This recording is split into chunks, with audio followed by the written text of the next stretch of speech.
So, 1980s, ladies and gentlemen, for Marvel Comics, had the good, the bad, the ugly, and the very entertaining. And this subplot of Captain America, or like the supervillain, what do you call it, subgenre of Marvel, like, minor or B level villains, came to a head. What if you had too many? What do you do? Well, Marvel Comics was like a soap opera. When some of the superheroes killed off, they were brought back in some other way. In this case, they didn't come back. And the guy behind it was someone he called the Scourge of the Underworld, or the Scourge. Now, Scourge of the Underworld is the name of a series of fictional characters appearing in American comic books published by Marvel. Writer-editor Mark Grunwald originally created Scourge in '85 as a plot device intended to tend the criminal population of the Marvel Universe, in particular limiting those supervillain characters he deemed to be too minor, redundant, or ill-conceived. Now, the list of the victims is covered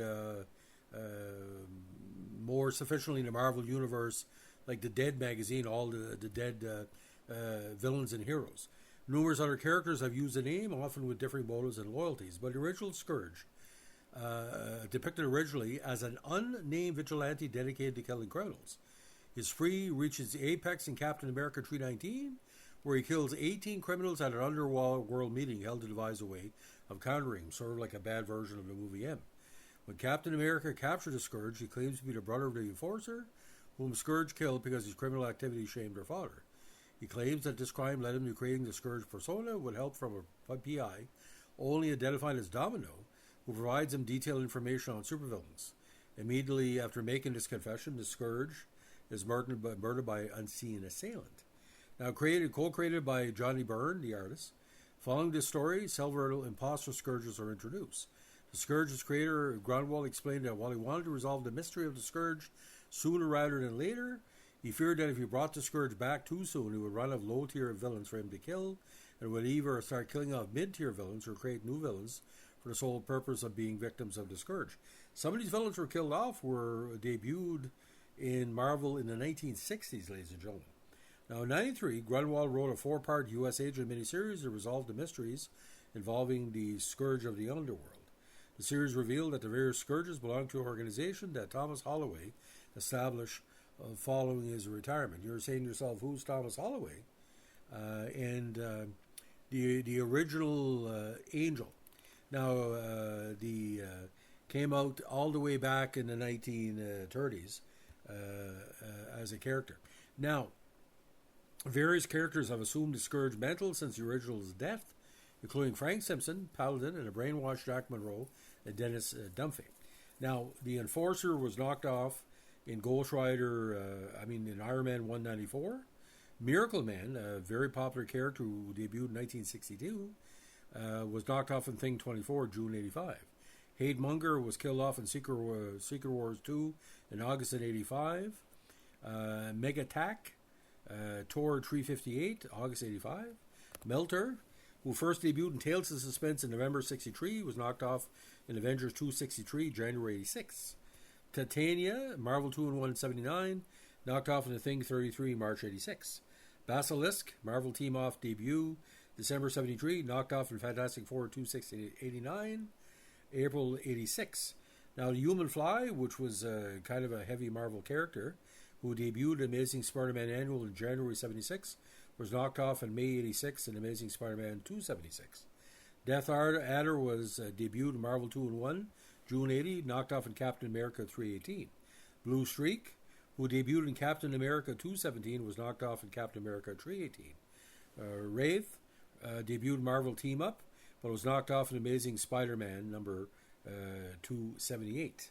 Red Skull, the original Captain Red Skull from Captain America Comics in March 47, was knocked off in Captain America 347, November 88.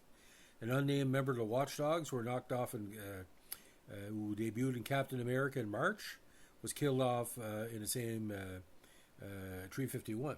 Black Abbott, Marvel Team Up 84, knocked off in Captain America 394.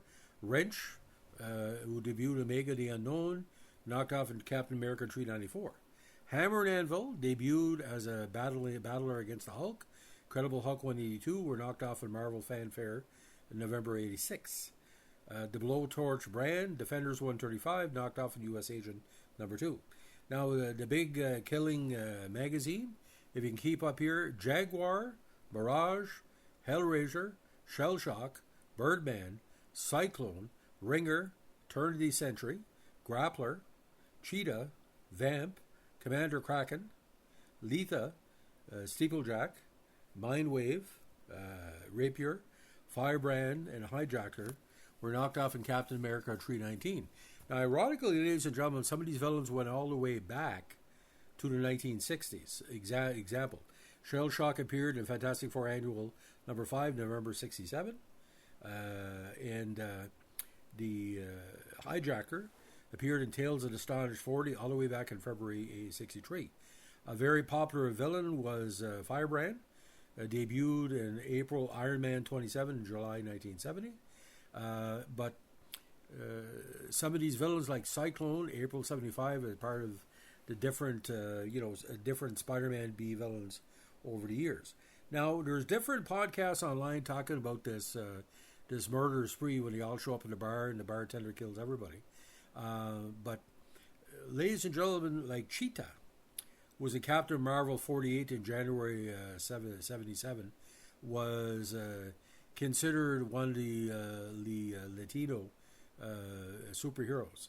Now, Commander Kraken, a very underrated character, first appeared in Submariner 7027 and created by Roy Thomas and Sanel Buscema. The character, again, was killed off. He was a modern-day pirate and enemy of Namor, the Submariner. Now, he had a hook in his left hand and was capable of emitting electrical shock, which is always important in the battle.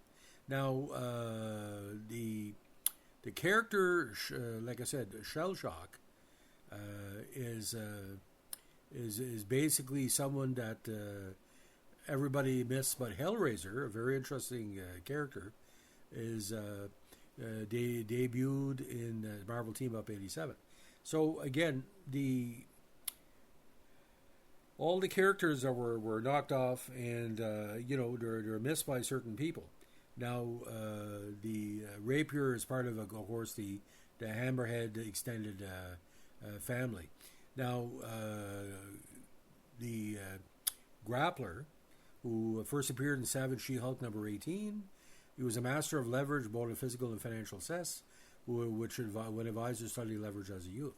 So, all these writers that created these villains, again, I don't know if they were paid any money for killing them off, but from 1985, ladies and gentlemen, all the way up to the mid-1990s, they were dropping like flies. Now, the Scourge himself had a very unique look, like the Master of Death, as we say. Now, I don't really know what the book value of Captain America 319, but what's kind of weird here, Captain America would not kill anybody. So to see everybody killed in front of him when he was trying to save them as well, for between 318 and 319, I think that's almost 24 villains were killed off. And like I said, the blood was flowing, no doubt. But when the Red Skull was killed off, that was a big one. Went all the way back in 1947. So, ladies and gentlemen, if you like what we're doing here with our Pulp Tales podcast, let us know with a like, comment, subscribe, or share.